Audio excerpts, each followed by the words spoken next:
Shazam. And listen, David F. Sandberg, I love you. You're the one that made it out. Like Matt Damon at the end of Good Will Hunting. You went from YouTube to the cinemas. And then also YouTube, because that's probably how a lot of people watch the fight scenes when they're bored at work and then just end up watching the entire movie anyway, but out of order. Anyway, David F. Sandberg, Pony Smasher. You are a champ. And Shazam ruled. It was funny, it was sweet, broke a lot of new ground. I want to be super clear, I'm not saying I'm a better storyteller than you or anything like that. This is just a fun exercise. Now, because I enjoyed Shazam so much, and because it's been a little while since this movie came out, and because you never know when David F. Sandberg is watching, I wanted to do that thing where I list a bunch of specific things that I enjoyed about the movie. It's only fair. So here's my list. I love this shot where Billy changes mid-walk. I love how Freddy tries to set Billy on fire. I love this joke where the family says Billy instead of Shazam. I love that Mr. Mind is referenced here, and I do hope we see him in the future. I love how Philly this movie is. Like, I live in Philadelphia and always appreciate the things like the Scepter Train that make you feel like the movie takes place in a real place. When I first saw Shazam, I walked over to Love Park to see if it was possible for the Penn statue on City Hall to hit the Love statue, and it totally is. Also, in a future movie, I gotta see Gritty in Philadelphia. It's like our favorite thing. So I would love to see Gritty just like lined up near a bunch of villains. Like there's 5 or 6 evil gods, and we pan through and they pan over to him, and the gods are like, wow, I didn't know he was coming, but he's messed up. Don't worry about him. Anyway, I love how they got beer, but they didn't like it. I love how terrible those bullies are. Love the bit where Billy throws Batman at Sivana and the Batman doll says, "I'm Batman," in what I imagine is the Kevin Conroy voice. I love how everybody has a cell phone and YouTube. It's another detail that really makes the movie feel like it exists in the real world. I love the gag with how Santa Claus just has a terrible week. I love when Billy drags the mattress under the bus. I love this conversation with the security guard that the kids all admire. Overall, I think the humor in this movie works for me in a way that is super unique to the genre. X-Men movies are sassy, the MCU is quippy, and Shazam, it's just goofy. I love it. I love how Eugene says Hadouken. I love the gag with the speech being inaudible. Outside of Superman, who has super hearing, this should never work. I think the flying in this movie looks fantastic. I love how there's weight, but the characters also have freedom to float around. Feels like they're kind of swimming in water. It's beautiful. And I love that the movie is nice. It's not cynical, it's not too self-serious. It's great for adults, but it's also the kind of movie that wouldn't ruin a kid's views on justice and morality if they watched it. And there aren't enough of those. So there you go, bunch of nice things. Now that that's out of the way, let's talk about the things I am not as in love with. I did always have one issue with Shazam, and that has to do with pacing. Always felt like the second act of Shazam flies by, which normally isn't an issue with these kinds of movies. It's usually that the pacing grinds to a halt for some sort of exposition or whatever before the big fight. But if you look at how Shazam fits into the traditional 3-act storytelling structure, which I believe Shazam is more or less going for, I think the issue is pretty easy to see. So usually, the midpoint of a movie is a big win or loss. And since the first half of Act 2 has been mostly winning, discovering powers, having fun, a loss makes sense. The tone needs to shift. And at the midpoint of Shazam, Billy meets Sivana for the first time. A solid midpoint. And he gets his ass handed to him. Lots of superhero movies use the midpoint to introduce the hero to the villain. Spider-Man 1 by Sam Raimi has not just largely the same midpoint, but even the same action beat. The hero goes for a punch that he thinks will knock out the villain, only for the villain to catch it, and that rocks the hero's world. This Caped Crusader thing is not going to be as easy as they thought. So then, the second half of Act 2 should typically be things getting worse for the hero. And again, Shazam gets this right. He gets in an argument with Freddy before the Sivana fight started. Then Freddy's kidnapped. At the same time, Billy finds his mom, who doesn't want anything to do with him anymore. Billy is losing everyone and everything important to him, and he's kinda lost. What does Billy do now? So now is the perfect time to transition to the third act. Billy makes an emotional choice, things change. My issue with Shazam is Billy does not get to make a choice. Right after he's done with the mom, Billy gets a call from Sivana, and Sivana tells Billy that he's holding Billy's foster family hostage, which I believe is a mistake, for 2 reasons. A, we don't get to spend any time with Billy after the mother reveal. He goes straight from that into the finale. And because of that, we don't have a moment of clarity where Billy learns the lesson of the movie, which ties into the second reason I think this is a mistake. Billy never gets to make a choice, not a real choice. It's a hostage situation. Of course Billy's gonna save the foster family. You assume he would do the same thing with any foster family, or any group of people, or maybe dogs because he's nice. Relatability and the ability to empathize with characters comes from those characters making choices, taking an active role in their story. That activity is the best way to reveal things about our characters that the audience can connect to. Captain America makes choices, Batman makes choices, Indiana Jones, Ellen Ripley. Choices reveal what they value and what they've learned over the course of the story. So, if I can make one small change to Shazam, it would be this. Billy would make a choice at the end of Act 2. A real choice. And Sivana would offer it to him, because man, does this guy need something to do. I don't know that much about Dr. Sivana in the comics. I imagine he's no Dr. Doom, but still, we know that Mark Strong's good at this. We've seen Stardust, Kingsman, Kick-Ass, probably the next couple of Matthew Vaughn projects. He's got personality, he can pull off a memorable performance. But from the minute we meet him as an adult, he's just pure evil. And I have no problem with a villain who is evil and knows it. My issue with Sivana is that he's flat. We know what he is going to do in every situation. Walk towards Billy, say some stuff about champions, punch, fly, that's about it.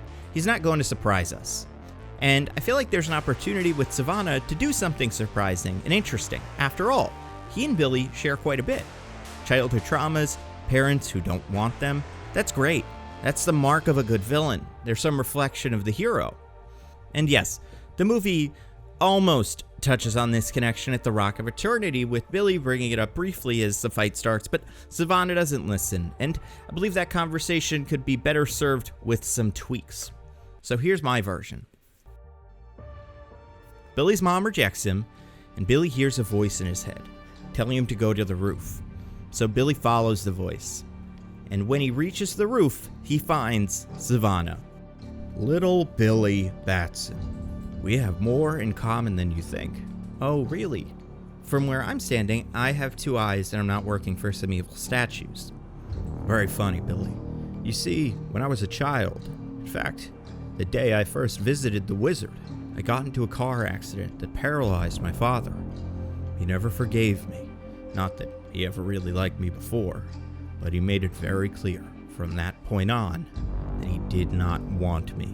How do you know about our powers connect us? I can see glimpses of what you see. Magic eye. That's creepy.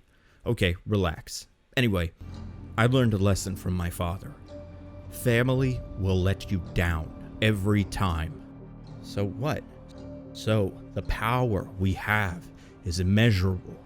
And with it, we can do so much. I can make her love you. What? Your mother. I can change her. Turn her into the loving parent you deserve. I've seen what she's doing now. It would certainly be a step up. You're lying. I'm not. But it would take more power to alter reality like that permanently. So I'll offer you a trade. You give me your power, and I will give you the family you've always wanted. This is a trick. No, Billy, I'm being honest. I was you. Back then, I would have given anything for a parent that cared about me. That's why I chose to seek out this power. I want to fix things, starting with you. But the Vasquezes, deep down you know, they'll abandon you, like always. This is your one chance, Billy Batson. If you don't take it, you will be alone for your entire life, just like you are right now. No, you're wrong about them. They care too much. Even though I keep pushing them away, they come back every time. The only one who abandoned anyone is me. But I owe it to them to try. I'm not gonna give them up, not for anything. Well, can't say I didn't try. He's all yours. Then, Sivana releases one of the Sins to fight Billy, and Sivana flies away. Billy beats the Sin and follows Sivana. Then things go pretty much the same. Sivana takes the kids hostage and we move into the third act. But now, Billy made a choice, and Sivana got a moment to do something interesting that only he could do. In conclusion, Shazam rules. It's a great movie. It's so much fun. I really enjoyed it. But I wish we had a moment like this, where the movie got a little bit of time to breathe, and we got to see the moment Billy learned the lesson of the movie. And I had not always been the biggest Shazam fan, but I did read a comic recently that gave me a great picture of the character, and I talk about it in an exclusive version of this video that you can find on Nebula. You already know about Nebula. If you aren't subscribed to Nebula, there's never been a better time to join. We've got so many cool originals that I have been a part of, and I put all of my videos up on Nebula early with a little bonus content at the end. We call it Nebula Plus. Any video that has that little plus sign next to the runtime means that video has a Nebula Plus segment for me at the end of the video. I know some people do it a little bit differently. There's an extra 3 or 4, sometimes even 10 minutes of content related to the video that you have not seen if you haven't watched the Nebula Plus version. Here's the tease of the bonus from this video. Dr. Sivana is in this, and he is way more fun than in the movie. The comic plays him as 100% fully evil, like such a bad dude that Lex Luthor is skeeved out by him. And we have partnered with this video's sponsor, CuriosityStream, for a bundle that gets you a year of CuriosityStream's high-quality documentaries on things like science and nature and even time. I recently watched a series called Faster.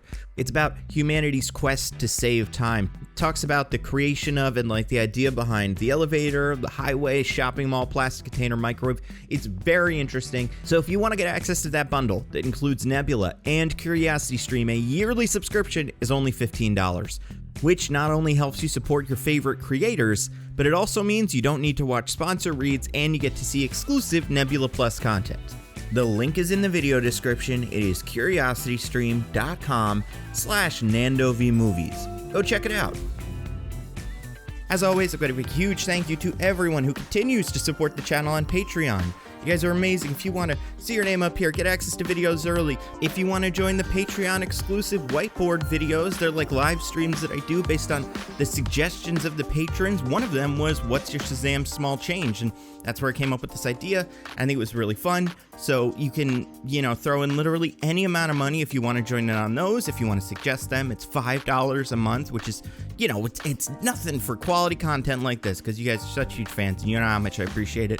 Also, as always, I've got to plug Mostly Nitpicking podcast where me and my friends DJ and Diggins pick apart a piece of pop culture by looking exclusively at the details. We just released our episode about Shang-Chi. We're going to be doing episodes on all the big releases of the summer, Venom, hopefully Dear Evan Hansen. Everything I've heard, it just seems like such a treat. You can listen to it wherever you listen to your podcasts, and we're at Nitpicking Pod on Twitter. Last thing, follow me on Twitter, Instagram, Twitch, TikTok. I'm NandoVMovies on all of those platforms. Twitter's like the main. If you want to pick one, go on Twitter because that's where I, spend most of my time. And also, I really desperately want to be verified for no good reason because, I don't know, it's like an ego thing, but I would like it. So follow me on Twitter. I'm NandoVMovies on all of the platforms I mentioned. That's all I've got. Stay safe, and I'll see you next time.